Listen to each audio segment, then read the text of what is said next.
menuturkan dan menjelaskan kepada teman-teman semua tentang materi yang amat pokok untuk kita, di mana materi itu sangat mengacu pada kita dalam metode pembelajaran kita khususnya, yaitu klasifikasi mesin listrik pembangkit berdasarkan fungsinya dan operasional karakteristiknya.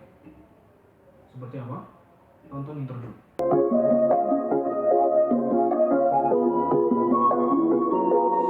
We got history, got me feeling the nostalgia when you look at me. Thinking about what could've happened or what could've been. Finally a face I know, ain't that a sight to see. Take my time, then take your clothes off one more time maybe. Acting like you don't recall it, ain't impressing me. Didn't come to see your friends, I know you came for me. Like your dress but you fit better in my wrinkled tee. We moved on to newer things but we got history. Klasifikasi mesin listrik pembangkit berdasarkan fungsi dan karakteristik operasionalnya. Menurut saya, mesin listrik dibagi menjadi dua. Yang pertama itu statis. Statis itu contohnya seperti trafo atau transformator. Dan yang kedua adalah mesin listrik dinamis, yaitu seperti generator dan motor listrik. Yang pertama akan kita bahas adalah si trafo. Trafo adalah alat yang digunakan untuk mengubah tegangan dari tegangan tinggi maupun ke tegangan rendah, ataupun sebaliknya dari tegangan rendah ke tegangan tinggi. Trafo berdasarkan kegunaannya dapat dibagi menjadi tiga. Yang pertama trafo satu fasa, yang kedua trafo tiga fasa, dan yang ketiga adalah trafo ukur. Trafo yang biasa digunakan untuk mengukur daya. Trafo pun dapat dibedakan menjadi dua. Yang pertama adalah trafo step up, di mana trafo tersebut digunakan untuk meninggikan tegangan, untuk menaikkan tegangan. Dan yang kedua ada trafo step down, di mana trafo ketika tegangannya sangat tinggi maka diturunkan oleh trafo step down, yang kegunaannya adalah menurunkan tegangan dari trafo tersebut. Setelah itu yang kedua ada generator. Generator adalah alat yang digunakan untuk mengubah energi mekanik atau energi gerak menjadi energi listrik. Generator tersebut dapat dibedakan menjadi tiga sesuai dari kegunaan kita.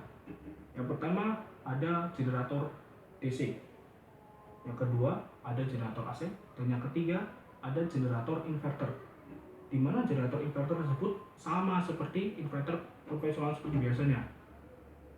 Cuma di generator inverter tersebut digerakkan oleh suatu inverter atau alat kontrol yang ada pada generator inverter tersebut adalah dengan inverter.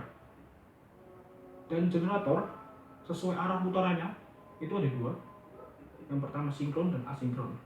Dan di generator juga memiliki dua komponen yang sangat penting. Yang pertama adalah stator. Stator adalah komponen yang ada di generator yang tidak bisa digerakkan, maksudnya diam gitu loh, jadi nggak diam saja gitu untuk membantu arusnya saja, untuk membantu tegangannya saja. Yang kedua ada rotor, di mana rotor adalah komponen yang bergerak pada generator. Pada saat rotor itu terbentuknya seperti koplang, di mana koplang tersebut terdapat medan magnet, atau biasanya disambungkan atau digerakkan atau diberikan tegangan DC agar bergerak. Sementara pada stator itu terdapat tiga koil atau biasanya lilitan kumparan.